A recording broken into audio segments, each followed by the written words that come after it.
And we were told the air was safe and don't worry. And the whole time I got my guard up. Now, that's the one time I should have wore a mask.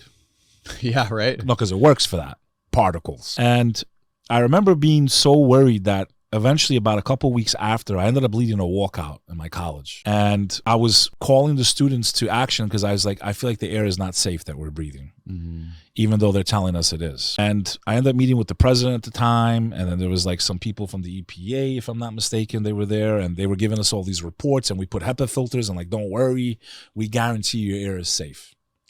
Now, the EPA was in charge of making sure we were safe. It was under the watch of Christine Todd Whitman, who was the former governor of New Jersey. And they were wrong. She issued an apology 10 years later. We were wrong. We're sorry. More people have died from getting sickness related to breathing that air in than died in that building.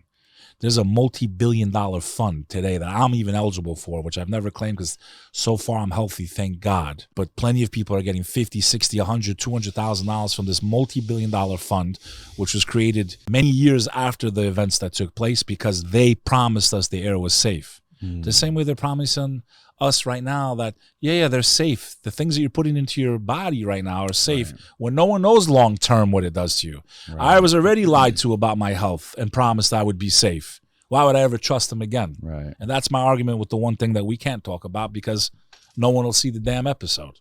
But we're in America. Mic drop. Yeah. I mean, that's real, man. That's real shit. This happened. That's a real event. Here, you want proof that you can't trust? Yeah. They did it in downtown New York. Millions of not thousands of people. Yeah. Respiratory illnesses, lungs, cancers of every sort and kind.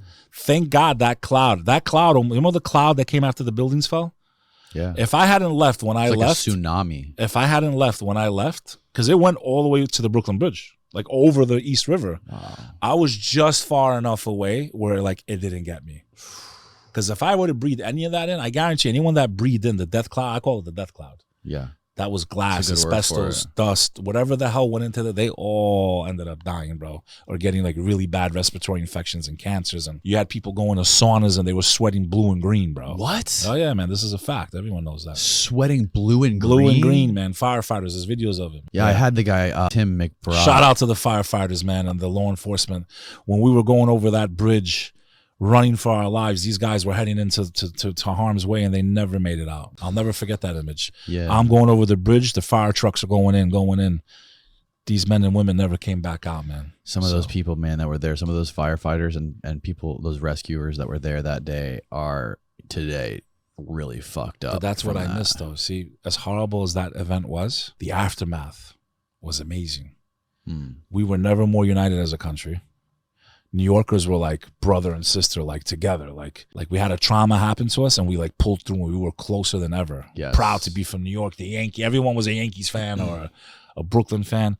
And then when I compare it to what's happened 3 years ago with all the chaos, the sickness that shut us down, and all the political stuff that happened, and then basically New Yorkers turning their back on the police, you know, and to see how divided we are and how many New Yorkers left, man. They're saying 500,000. Brother, if I had to estimate, 1 to 2 million left New York City. Really? I don't care what they say in the news. I know my city. Don't show me a couple images of Times Square busy because you drive through. I'm getting back and forth all over New York in 15, 20 minutes. That was never the case, bro. I don't care if, Times Square gets a little busy and people are like, oh, New York's back. No, it's not back. Those corporate buildings are still empty. Some people have gone back. I have family that works on 57th Street.